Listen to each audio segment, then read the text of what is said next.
नमस्कार दोस्तों, आज की हमारी वीडियो का टॉपिक है what is D square upon 162 and D square upon 533 in steel. Derivation of D square upon 162 and D square upon 533। हम आज ये जानेंगे कि स्टील में डी स्क्वायर अपॉन 162 और डी स्क्वायर अपॉन 533 क्या होता है और इसका डेरिवेशन भी हम जानेंगे। तो आपके मन में यह सवाल उठ रहा होगा कि यहाँ पर D square upon 162 and D square upon 533 क्या है। तो यह फॉर्मूला है for calculating weight of bar. जो स्टील बार होता है उसका वेट कैलकुलेट करने का फॉर्मूला है। तो चलिए अब हम इसके डेरिवेशन जान लेते हैं और इसके बारे में पूरी डिटेल से जानते हैं।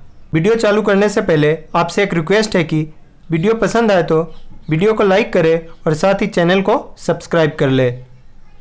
सबसे पहले हम लिखते हैं वेट। वेट का फॉर्मूला होता है volume of steel into density of steel बार। तो जो वॉल्यूम होता है वह एरिया इनटू लेंथ से मिलकर बना होता है, क्योंकि एरिया में अगर हम लेंथ का गुना कर देते हैं तो हमें उसका वॉल्यूम मिल जाएगा। आप यहाँ पर देख सकते हैं कि यह एक स्टील बार है। इसकी जो डाया है यहाँ से यहाँ तक वो mm में है और इसकी जो लेंथ है वो 1 मीटर है, यानी कि 1000 mm।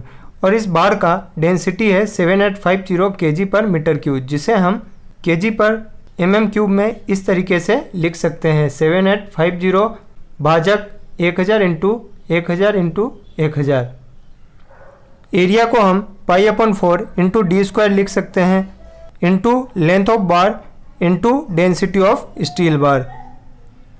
पाई की वैल्यू होती है 3.14 भाजक 4 into D square. Length of bar जैसा कि हमने यहाँ पे आपको बताया, यहाँ पर स्टील बार की लेंथ 1000 mm है और डेंसिटी ऑफ स्टील बार, तो डेंसिटी ऑफ स्टील बार हम ये लेंगे 7850 अपॉन 1000 इंटू 1000 इंटू 1000 kg पर mm क्यूब, क्योंकि हमने यहाँ पे जो भी वैल्यू ली है वो सारे mm में है। 3.14 में 4 का भाग देने पर हमें ये मिलता है 0.785 इंटू डी स्क्वायर, ऐसा ही रहेगा। और इन सभी को सॉल्व करने पर हमें मिला 0.00785। इसके बाद हम इन सब को सॉल्व कर लेंगे तो हमें मिलता है डी स्क्वायर इंटू 0.00616225। हम इसको इस तरीके से लिख सकते हैं, क्योंकि किसी के हर में कुछ नहीं हो तो उसमें एक मानते हैं।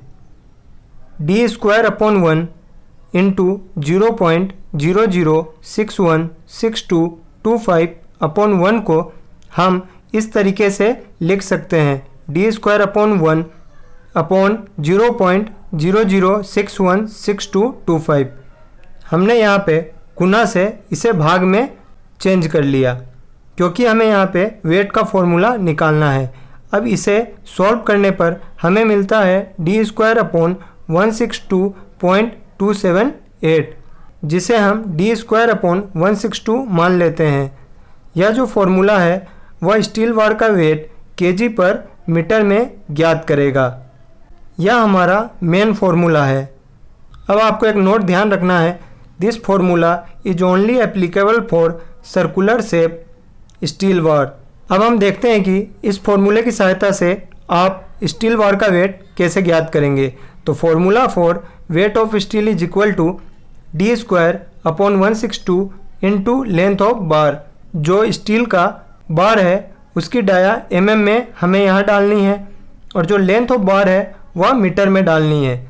तो चलिए अब हम एक एग्जाम्पल देख लेते हैं। एक स्टील बार है जिसकी डाया 8 mm है और लेंथ ऑफ बार 12 मीटर है। तो यह फॉर्मूला लिखेंगे सबसे पहले, जो यहाँ पे हमने लिखा था D square upon 162 into length of steel बार। तो हमारे पास स्टील बार का डाया है mm में 8 mm, तो 8 इंटू 8, क्योंकि यहाँ पे डी स्क्वायर है, फिर अपॉन 162 और यहाँ पर स्टील बार का मीटर में लेंथ है 12 मीटर। तो इसे सॉल्व करने पर हमें प्राप्त हो गया 4.74 kg।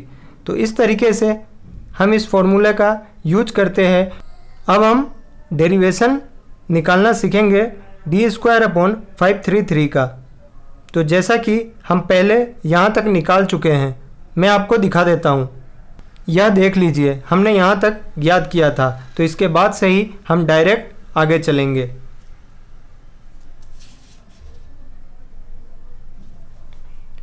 हमने यहाँ तक निकाल लिया था, तो इसे हम डायरेक्ट यहाँ लिख लेते हैं, जो कि है d²/162.278। हमने यहाँ पे पूरी वैल्यू इसलिए ली है क्योंकि डेरिवेशन में पॉइंट के बाद भी सारी वैल्यू लेने पर सही मान आता है। तो इसका जो यूनिट है वो है kg/मीटर। इसे हम इस तरीके से भी लिख सकते हैं kg/मीटर में। हमें यहाँ पर फिट के लिए फॉर्मूला ज्ञात करना है, तो इसलिए हम जानते हैं कि 1 मीटर में होता है 3.281 फीट। तो यहाँ पे हमने d²/162.278 इंटू 3.281 लिख दिया, क्योंकि यहाँ पे मीटर है और 1 मीटर का मतलब यह होता है 3.281 फीट। तो इसे हम सॉल्व कर लेंगे, तो हमारे पास आ गया d²/532.434 kg/फीट, जिसे हम d²/533 मान लेते हैं। क्योंकि यह जो वैल्यू है ये याद रखना भी कठिन है और यहाँ पर पॉइंटों में वैल्यू है, तो हम इसे अप्रोक्सीमेट d²/533 मान लेते हैं। इस फॉर्मूले से जो स्टील बार का वेट कैलकुलेट होगा वह kg/फीट में आएगा, और यहाँ पर जो d² है वह स्टील बार का डाया है mm में, और जो हम यहाँ पे लेंथ लेंगे स्टील बार की वह लेंगे फीट में। इस तरीके से हम इन दोनों के डेरिवेशन को ज्ञात कर सकते हैं और साथ ही स्टील बार का वेट कैलकुलेट कर सकते हैं।